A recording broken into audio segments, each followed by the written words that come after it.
रही थी, लाइक हम लोग आपकी परफॉर्मेंस भी पसंद करते हैं, आपका डायरेक्शन भी पसंद करते हैं। थैंक यू आपकी जो बेटी को एज ए लीड एक्टर जब लॉन्च किया जाना था, तो आपको नहीं लगता कि आपको खुद अगर ये करती, या फिर आपने कैसे भरोसा जताया सर पर, अनूप जी पर, जो उन्हें लॉन्च करने का मौका दिया, आपने खुद क्यों नहीं? लाइक देखिए, सबसे बड़ा भरोसा तो कहानी पे होता है, और कहानी क्या कही जा रही है और उसमें जो किरदार है उसकी इम्पोर्टेंस क्या है, उस कैरेक्टर की इम्पोर्टेंस क्या है, वो मैटर करती है कहीं भी परफॉर्म करने के लिए। और जैसा मैं अपने लिए भी चुनती हूँ जब भी फिल्म में, तो मैं यही देखती हूँ कि फिल्म में मेरा किरदार कितना इम्पोर्टेंट है, उस कहानी को मेरे किरदार से क्या फ़ायदा होने वाला है। तो ये सब एक एक्टर का लालच होता है, और एज ए मदर मेरे लिए ज़रूरी था कि मनुकृति भी जो फिल्म करे उसमें उसका कैरेक्टर जो है वो इतना इम्पोर्टेंट होना चाहिए कि उसके थ्रू कोई बात ऐसी निकल के आनी चाहिए फिल्म में। और इस फिल्म में जब अनूप जी ने कहानी सुनाई थी, तो बहुत ही स्ट्रॉन्ग कैरेक्टर है मनुकृति का जो वो प्ले कर रही है, और काफ़ी अच्छा एक्सपीरियंस है उनका थिएटर का, और मुझे भरोसा था कि मनु उस काम को बहुत अच्छा करेंगी। और इसीलिए जब अनूप जी से मेरी बात हुई, उन्होंने कहा कि हम ऐसे बनाने जा रहे हैं फिल्म और इस तरह का कैरेक्टर है, तो मेरे लिए भी बहुत अच्छा था ये कि अनूप जी और हम मिलके ये बात सोचें कि व्हाई नॉट मनुकृति इस रोल को करे। और अनूप जी जब हम मनुकृति से मिले, तो उन्होंने जब उससे बात की और उनको लगा बहुत अच्छा, और उन्होंने मुझसे कहा कि मैं चाहता हूँ कि मनु को ही कास्ट करूं। तो एज ए मदर भी मेरे लिए प्राउड फीलिंग थी, और उसके अलावा क्योंकि फिल्म की कहानी अच्छी और किरदार अच्छा है, तो मुझे लगा कि एज एन एक्ट्रेस उसको भी मज़ा आएगा इस एक्सरसाइज में। और अच्छा लगेगा या बुरा लगेगा ये तो बात की बात होती है, जब ऑडियंस देखेगी वो ही तय कर पाएगी। पर हम एक्टर जितना अपनी तरफ से कर सकते हैं बेस्ट, वो करने की कोशिश करते हैं, और इस फिल्म में भी हमने कोशिश की है। अब बाकी तो रिजल्ट ऑडियंस के हाथ में है। Thank you ma'am. Captain of the ship से जानना चाहूँगा सर, थोड़ा सा बताइए कि कितना प्रेशर था, कितना चैलेंजिंग था आपके लिए, क्योंकि जो है मैम की बेटी भी लॉन्च हो रही है, और जो है इतने अच्छे अच्छे किरदार है, ब्रिजेंद्र काला जी है, और कितना चैलेंजिंग था आपके लिए? बहुत चैलेंजिंग था, और एक्चुअल में क्या है कि एक्चुअल में जो मर्द बेचारा है वो रियल में मैं ही हूँ। और ट्रेजेडी ये भी रही कि 14-15 साल के इंतजार के बाद जब फिल्म हमारी रिलीज होने वाली थी, तो आपको पता पैंडेमिक आ गया, और हम लोग तो वहाँ पे और दुख लगा। सालों तक फिल्म, आप समझ रहे, पहली चीज़ तो सबको एक्साइटमेंट होती है, लेकिन कहते हैं जो होता है अच्छे के लिए होता है। तो हमने पेशेंस रखे, हमें भरोसा था कि हमारी फिल्म डेफिनेटली हम पहुंचेंगे थिएटर तक, और दिन आया। तो मतलब जो भी रहा, मतलब देखिए हर किसी की शुरुआत में ऐसे ही होता है, पहली फिल्म है, थोड़ी गलतियां भी हुई होंगी, लेकिन जो भी ईमानदारी से कर सका मैं, मतलब जितना मेरे पास अनुभव था वो मैंने किया है, बाकी तो जनता मालिक है। मनु, आपसे सवाल है मेरा, राम प्रसाद की 13वीं और सुई धागा जैसी फिल्मों का आप हिस्सा रही हैं, और उसके बाद जब आप लीड कोई फिल्म करते हैं, आपने as an individual, as an Manukriti, Seema Pahwa ji की बेटी ना होकर किस बिना पे इसको चूज किया? क्या स्ट्रॉन्ग मैसेज है फिल्म के? फिल्म के अंदर तो काफ़ी जो स्ट्रॉन्ग मैसेज है वो उसके बारे में जो हम बात कर चुके हैं कि हम हमेशा फीमेल्स के पर्सपेक्टिव से चीज़ों को सोचते हैं, बट इसमें हम आदमी पे क्या गुजरता है या व्हाट दे गो थ्रू, उसके बारे में बात हो रही है, जो I think is very new and very unique. मैं एक ट्रेंड एक्टर हूँ, मैंने अपनी ग्रेजुएशन थिएटर में की है, so I am looking for roles, I am looking for interesting things. मेरे लिए ये कोई मैटर नहीं कर रहा था कि ये छोटी फिल्म है या न्यू डायरेक्टर है या कौन होगा मेरे साथ, कौन होगा, it didn't matter, because it was I want to be honest to my job. और मैंने बचपन से वही सीखा है अपने मॉम डैड को देखते हुए कि आप अपने काम से ऑनेस्ट रहें, मेहनत करके काम करें, एंड बाकी तो लक पे है, किस्मत पे है, ऑडियंस पे है कि आप आपको पसंद करेंगे नहीं करेंगे।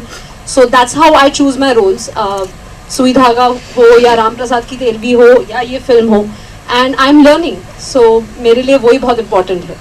इंडस्ट्री का और ऑडियंस का, जब मैं मीडिया की बात करूँ, एक कंपैरिजन जरूर होता है जब किसी भी शख्स के माता पिता ऑलरेडी इंडस्ट्री का हिस्सा है, कंपैरिजन भी बड़ा होता है जी। क्या उस कंपैरिजन के लिए तैयार है, और क्या आपको लगता है अगर कंपैरिजन हो, वो भी ऐसे दिग्गज लोगों का, सीमा जी का, मनोज जी का, सब दिग्गज है इंडस्ट्री के जी, अब क्या कहना चाहेंगे इस बारे में? आई थिंक मैं उस बारे में नहीं सोचती हूँ। मुझे मेरा काम करना है, एंड ऑब्वियसली एक when you come from a family like that, and ऐसे आर्टिस्ट आपके घर पर ही हों, तो एक सेंस ऑफ बर्डन आ जाता है, बिकॉज लोग आपसे ज़्यादा एक्सपेक्ट करने लगते हैं. बट आई थिंक मैं उस बर्डन से थोड़ा दूर ही रहती हूँ, क्योंकि वो मुझे हामी करेगा रादर देन मुझे आगे ले जाने के. सो और मेरे घर में जो एटमॉस्फेयर रहता है वो भी बहुत रिलैक्स रहता है. देयर इज़ नो बर्डन कि नहीं तुम ये नहीं कर सकती, यही करना है, बिकॉज एक सर्टन एक्सपेक्टेशन है तुमसे.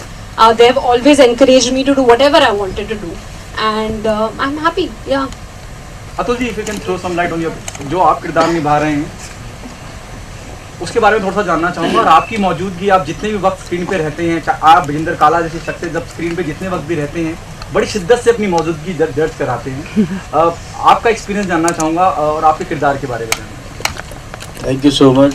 ईश्वर की कृपा है कि हम स्वस्थ हैं और सोच पाते हैं, कुछ कर पाते हैं, और जो हमारा शौक़ है वो हमारा प्रोफेशन है. हम ब्लेस्ड हैं सब. तो ये करेक्टर के बारे में ये है कि ये करेक्टर वही लोग हैं, ये वो पीढ़ी है, ये वो समाज है, मेरा हो चाहे इसका हो, मानिक का, कि जिनके ज़रिए हम बार बार जताते हैं कि हाँ भाई मर्द पुरानी विचारधारा, लकीर के फ़कीर, कि पढ़े लिखे होने के बावजूद हम जो है छोटी छोटी दलीलों को दर्जा दे रहे हैं. और अगर थोड़ा बैठ के उनको कोई समझाए, ऐसे लोग होते हैं जो समझ भी सकते हैं, लेकिन कोई समझाने वाला नहीं है, वो अपने आप में हावी रहते हैं अपने ऊपर ही. अगर उनको भी ऐसी कोई प्रॉब्लम हुई कि हाँ यार बात तो सही है, 2 मिनट के लिए अगर ये विचार आए भी, ऐसे लोग हैं. और सिर्फ यही विषय नहीं है, बहुत सारे विषय हैं समाज में, कि उसके बाद अपने आप को मना लेते हैं, नहीं जो दस्तूर चला आ रहा है, जो सोच चली आ रही है, मुझको आगे बढ़ाएंगे. जाने कौन पैसा दे रहा है, जाने कौन क्या दे रहा है भाई. क्यों ये चीज़ जो है उसको मैं निभा रहा हूँ. और बाद में जैसे जैसे फिल्म आप देखते जाएंगे समझ में आता जाएगा कि इनको कितना समझ में आ रहा है. हाँ जी. Hi, my name is Mayur from Beyond Bollywood. Congratulations to all of you, especially Mr. Anup. तो I think अक्सर हम जब समाज की बात करते हैं, when we talk of gender discrimination, injustice, तो अक्सर the root cause is patriarchy. So but क्या ये भी कहना सही होगा कि even the men are equal victim of patriarchy, as the women. देखिए ये बात सच है. मतलब अभी ऐसी बहुत सारी घटनाएं हैं जो बताती हैं, बहुत सारे ऐसे हम खबरें सुनते हैं. लेकिन क्या है कि बात ये है कि बात मैं समझता हूँ कि बात एक औरत या मर्द के गलत होने मतलब ये पर्टिकुलर औरत मर्द होने का गलत नहीं है, इंसान के गलत होने की बात है. मतलब अगर मैं ही ऐसा हूँ तो मैं वैसा ही करूँगा, औरत के साथ भी आदमी के साथ भी. तो ये मुझे लगता है कि इसको हम लोग ने जो जेंडर वो बना दिया, ठप्पा लगा दिया है कि मर्द ऐसे ही होते हैं और औरतें ऐसी ही होती हैं, इंडिविजुअल. हाँ, इंडिविजुअल. तो मैं उसको नहीं मानता. मतलब तो ये हम लोग है, ये बात सच भी है, लेकिन ये इस तरह से नहीं कह सकते कि ये समाज की मतलब सभी ऐसे हैं. मतलब तो हर जगह 5 उंगलियां भी बराबर नहीं होती. मेरा सवाल बेसिकली ये था कि पेट्रियार्की जो इतने मतलब शायद हिंदुस्तान की जब से हिस्ट्री रही है तब से ये है, तो उसके विक्टिम मतलब even the men are victim. Yes. देखिए जी इस पे कुछ ऐड कर देंगे. यस. इसी पॉइंट पे.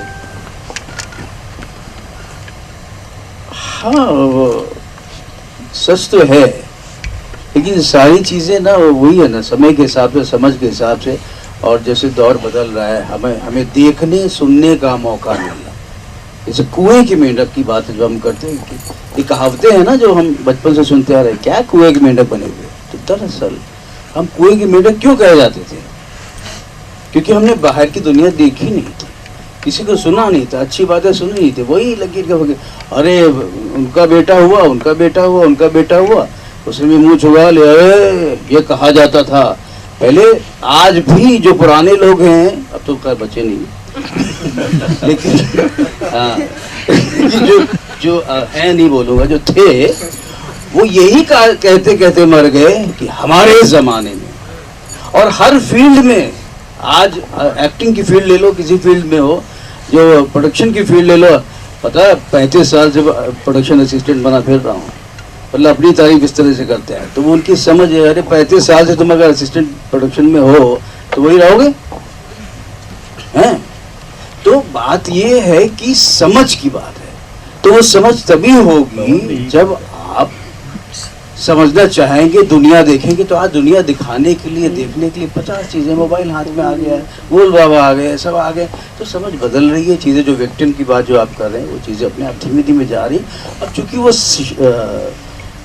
अवेयरनेस की बात है, एक होती है अवेयरनेस देना, है ना, अवेयरनेस दी नहीं जाती, अवेयर होना पड़ता है।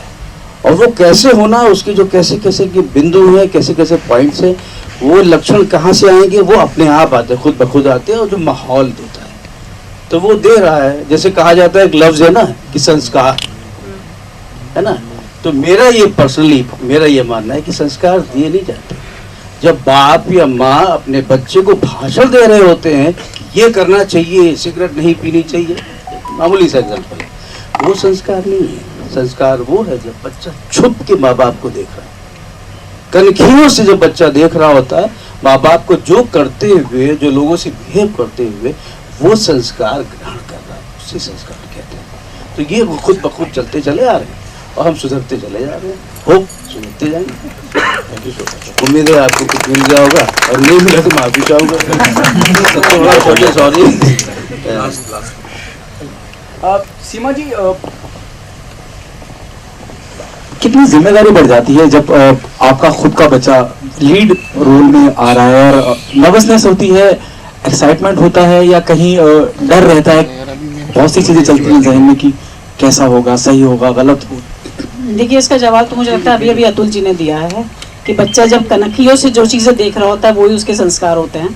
तो मुझे लगता है जब माँ बाप अपनी जो ट्रेनिंग है, जो बिना कहे दिए जा रही है, या बच्चा जो बचपन से देख रहा है, जो सीख रहा है, उसके अंदर माँ बाप को भी हमेशा अच्छे रिव्यूज़ देते हैं, अपना प्यार देते हैं, एप्रिसिएशन मिलती है, कभी कभी क्रिटिसिज्म भी मिलता है। ये बहुत अच्छा लगता है हमें, और हम हमेशा आप लोगों का वेलकम करते हैं क्योंकि बहुत ताकत मिलती है आप लोगों से, और आपके द्वारा दी गई न्यूज़ बहुत मैटर करती है। तो मैं ये कहना चाहूँगी कि फिल्म कई बार छोटी होती है, कई बार फिल्म बड़ी होती है। तो जो छोटी फिल्म होती है उसमें मेहनत बहुत होती है, जो बड़ी फिल्म होती है उसमें बहुत सारे सपोर्ट मिलते हैं, पर छोटी फिल्मों को बहुत कम सपोर्ट मिलता है। आप समझ सकते हैं कि मैं किस तरह के सपोर्ट की बात कर रही हूँ। फाइनेंशियल सपोर्ट होता है, बहुत सारे फैसिलिटीज़ का सपोर्ट होता है, वो नहीं मिल पाता है छोटी फिल्मों को। बस वो एक नियत लेके फिल्म बनती है और एक कोशिश करी जाती है बहुत कम बजट में, प्रोडक्शन में, और उसमें हम एक्टर्स जो भी अपना छोटा मोटा कंट्रीब्यूशन दे पाते हैं उस फिल्म को खड़ा करने के लिए, वो मेहनत भी होती है। लेकिन सिर्फ इतना है कि कई बार हम छोटी फिल्मों को जस्ट ऐसे ही इग्नोर कर देते हैं, ये सोच के कि कोई स्टार तो है नहीं, और क्या फिल्म बनाई है, लुक भी ऐसी लग रही है, कुछ ऐसा है, कुछ जम नहीं रहा, चलो छोड़ो यार, क्या करना है इस फिल्म का। पर मुझे ऐसा लगता है कई बार ऐसा होता है कि छोटा सा जो पटाखा होता है ना, वो कई बार बड़ा जोर का धमाका करता है। तो कोशिश कीजिएगा, देख के धमाका है कि नहीं है आप डिसाइड करेंगे। सबसे बड़े किरदार आप लोग हैं। हाँ। जी जी बिल्कुल, आप पे बहुत भरोसा है जी। तो मुझे लगता है कि हमारी जैसी छोटी फिल्मों में जैसे पहले आप लोग ही ज़्यादा तजुर्बेकार है, ये कितनी सही शुरुआत मानते हैं अपने करियर के लिए? For start, this is a good film for me, and it's a proud moment for me to work with the entire cast. And जैसा मैंने पहले बताया कि सीमा में अतुल सर बहुत अच्छे हैं, इनसे काफ़ी कुछ सीखने को मिलता है। So मेरे लिए बहुत प्राइड मोमेंट है, I feel very proud. Director साहब से पूछना चाहूँगा, मुझे कहीं जब मैंने ट्रेलर देखा तो मुझे शुरुआत के जब इनिशियल ट्रेलर चालू होता है तो मुझे आयुष्मान खुराना की शुभ मंगल सावधान याद आई। क्या उसके भी कुछ रेफरेंसेस लिए गए हैं या अलग तरह से कहने की कोशिश है?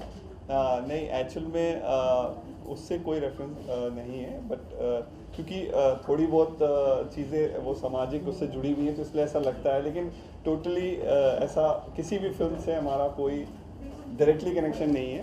तो जीवन है, जीवन में थोड़े बहुत रंग तो आते ही हैं, बट वो उससे अलग है। शुभ मंगल सावधान से ये कहीं उससे आगे बढ़कर बात कही गई है, हमने कोशिश की है। सर, जैसे आपने अंदर बताया कि कोविड के टाइम पे आप लोगों ने शूट किया फिल्म, तो एज ए डायरेक्टर आपके लिए क्या चैलेंजेस आए वो टाइम पे, कितना प्रिकॉशंस लेना पड़ा आप लोगों को, और यंगस्टर्स भी थे आप लोगों के साथ में, तो उनको किस तरह से गाइड किया आपने? नहीं, हमारी फिल्म तो कोविड से पहले शूट हो गई थी, बट कोविड में रिलीज रुक गई थी, तो वो जो वेटिंग पीरियड था 1.5-2 साल का, हम प्रे कर रहे थे थिएटर खुले दोबारा से, सब कुछ सिनेमा शुरू हो। तो हम सब ने ये पैंडेमिक झेला, काफ़ी लोग खोए हमने अपने, बट अब वापस से ज़िंदगी, वापस सारी ज़िंदगी चलने का नाम है। विराज, आप बताइए आपका एक्सपीरियंस कैसा रहा? जैसे हम देख रहे हैं कि बहुत एक्सपीरियंस लोग थे जी। और आप एक यंगस्टर है, तो आपने क्या सीखा, कैसा लर्निंग एक्सपीरियंस था आपके लिए?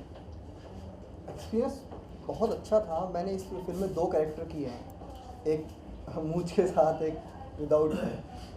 सो इस कैरेक्टर को प्रिपेयर करने के लिए हमने आई थिंक 1 साल लिया। सर ने 1 साल से मेरी ट्रेनिंग करा रहे थे। उससे पहले 2018 में ट्रेनिंग मेरी शुरू हो गई थी इसके लिए। एंड सेट पे भी रोज़ ट्रेनिंग होती थी मैम के साथ, सर के साथ। तो बहुत अच्छा एक्सपीरियंस है। Okay, thank you so much and all the best. शुक्रिया आप सभी का टू कम हियर। पहले आप बताइए मैम, किरदार के बारे में बताइए और क्या कहना चाहेंगे फिल्म के बारे में? लोगों को इतनी पसंद आ रही है, जैसे लोग तारीफ कर रहे हैं, कितना प्राउड फील हो रहा है? ऑफकोर्स जब भी कोई नई फिल्म आती है, नया किरदार करने को मिलता है, तो एक्टर के तौर पे हमेशा ही प्राउड फील होता है और हमेशा ये कोशिश रहती है कि फिल्म अच्छी वर्क करनी चाहिए। और जो हमारे डायरेक्टर हैं, जो जिस मनोदशा की बात वो कर रहे हैं एक्टर की या किरदार की, वो ऑडियंस तक पहुंचनी चाहिए। तो ऑफकोर्स जब भी फिल्म रिलीज़ होने को होती है तो एक प्राउड मोमेंट होता ही है। और इतने सारे यंगस्टर्स हैं, उनके साथ काम करने का एक्सपीरियंस कैसा रहा? क्या मतलब उनके बारे में अगर कुछ बताएं कि कैसा एक्सपीरियंस था, कितना सीखा वो लोगों ने आपसे? देखिए, आज की डेट में मैं ये कहूँगी कि एक दूसरे से सीखते हैं। बहुत सारे नए बच्चे जो काम कर रहे हैं, आप भी उनसे सीखते हो। भले आपका बहुत लंबा सा एक्सपीरियंस हो, आपने बहुत सारी फिल्में की हो, आपसे अभी सीनियर होते हैं, आपसे जूनियर भी होते हैं, आप छोटों से भी सीखते हो। तो फिल्म में गिव एंड टेक बहुत ज़रूरी होता है। गिव एंड टेक नहीं होता है तो बहुत सारी चीज़ें सामने नहीं आती हैं। तो हर फिल्म में जब आपके साथ को एक्टर अगर छोटा उम्र का है तो उससे भी सीखने को मिल सकता है ना। तो ऑफकोर्स नई जनरेशन का अपना एक खूबसूरती है सोचने, चीज़ों को आगे रखने के लिए, तो सीखने को मज़ा आता है। और बहुत बुढ़ी नहीं हुई हूँ मैं कि मतलब माँ का रोक दे दिया सर ने मुझे। जस्ट जोक सा बात। आप बताइए किरदार के बारे में थोड़ा सा बताइए और ओवरऑल कैसा एक्सपीरियंस रहा? डायरेक्टर साहब की तरफ से क्या ब्रीफ मिला था आपको? मेरा जो कैरेक्टर है वो, मैं जो विराज है उनका मैं फ्रेंड प्ले कर रहा हूँ एंड उसका चाइल्डहुड फ्रेंड हूँ और बचपन से ही हम दोनों साथ में रहे हैं। उसका जो कैरेक्टर है वो शाय टाइप का है और मैं उसको यही पुशअप करने में लगा हूँ कि भाई जो आपने टाइटल में जो मर्द है वो मर्द एक्चुअली एक तरीके से मैं प्ले कर रहा हूँ कि भाई मर्द बन, क्या कर रहा है, मतलब एक लड़की से तू प्यार करता है तो कुछ बोल नहीं पा रहा उसको, और ना तू एक्सरसाइज करता है, ना तू जो एक समाज में जो चल रहा है कि भाई मर्द वही होता है जिसकी बॉडी है, लड़की पटाल है, वो सब कर ले। तो उस तरीके का मेरा कैरेक्टर है और मैं चाहता हूँ कि वो भी मेरे जैसे ही बने। बट और सर से भी यही ब्रीफ मिला था कि भाई तेरा जो कैरेक्टर है वो इस तरीके का पूरा बिंदास कैरेक्टर है और इतने सीनियर कैरेक्टर और इतने सीनियर स्टार्स के साथ काम करने का भी मौका मिला और अवसर मिला, तो बहुत अच्छा एक्सपीरियंस रहा जी। Thank you so much, all the best. Thank you. इनको कैसे अच्छा किया जाए, ज़रूरी नहीं कि उसमें नए एक्टर हों, उन्हीं को बताया जाए, नहीं क्या, तो हम उसको अच्छा बनाने की कोशिश करते हैं, अपनी राय देते हैं, एक्टर को पसंद आती है, हाँ बहुत अच्छा है, तो हम लोग करते हैं उसको। और ज़रूरी नहीं कि अपना डायलॉग उसमें बढ़ रहे हों, सामने वाले का भी बढ़ सकता है। हो सकता है मैं एक्सप्रेशन ही दूँ, अक्सर बोलता हूँ मेरा ये एक्सप्रेशन है कि तुम्हारा इंपॉर्टेंट है, तुम बोलो, तो सीन अच्छा नहीं करता है। तो जब बात आती है नए एक्टर्स की, नए लोगों की, यंग लोगों की, और उन यंग लोगों की जिन्होंने पहले काम नहीं किया है, पहली फिल्म है, तो ऑब्वियस है कि हमारी जिम्मेदारी भी बनती है, डायरेक्टर की तो है ही, और साथ में हमारी भी ये है कि सीन, फिर से वही बात कि सीन अच्छा होना चाहिए। तो हम बैठ के बात करते हैं। अब जैसे इस फिल्म में विराज हमारे रूम में आ जाता था और बैठ के बात करता था, तो अगर वो सुनना चाहता है तो हम बैठ के बात करते हैं, सीन को ऐसे अच्छा बेहतर ऐसे कैसे कर सकते हैं, ऐसे कर सकते हैं। मैं ब्रिजेंद्र काला अक्सर बैठे रहते थे साथ में, तो उसको सीन को अच्छा करके और हम जितनी हो सकती मदद करते हैं। सर अगर फिल्म की यूएसपी की बात करें, अगर ऐसे 3 पॉइंट्स बताने हो फिल्म के बारे में, तो सर क्या यूएसपी होगी फिल्म की? फिल्म की एक तो सबसे बड़ी यही मर्द वाली बात जो है, ये सब महसूस की गई है और अच्छा खासा मैंने पढ़ा भी है, लिटरेचर भी पढ़ा है, तो इस बात को लेके कई राइटरों ने टच किया है, ऐसा नहीं कि नहीं किया, लेकिन कभी उसको मेन सब्जेक्ट बनाकर कुछ ऐसा लेख नहीं आया सामने। तो पहली बार ऐसा हुआ किसी सब्जेक्ट को लेके फिल्म बनाई गई और यही यूएसपी है इसकी, पहली वाली तो यही है। और दूसरी यूएसपी भी यही है और तीसरी यूएसपी ये है कि काम ईमानदारी से हुआ है और ईमानदारी जो है वो कहीं ना कहीं वो जाएगी, दूसरों के दिलों तक जाएगी, वो यूएसपी है। और क्या कहें, अब यूएसपी जो आप मेरे से कहलवाना चाहते हो कोई बहुत बड़ा स्टार या मैं हूँ, ऐसे तो मैं बोलने वाला नहीं हूँ, ये यूएसपी है नहीं। तो यूएसपी यही है कि सब्जेक्ट ऐसा है और आप लोग देखें फिर खुद डिसाइड करने क्या यूएसपी है। Okay sir, thank you so much.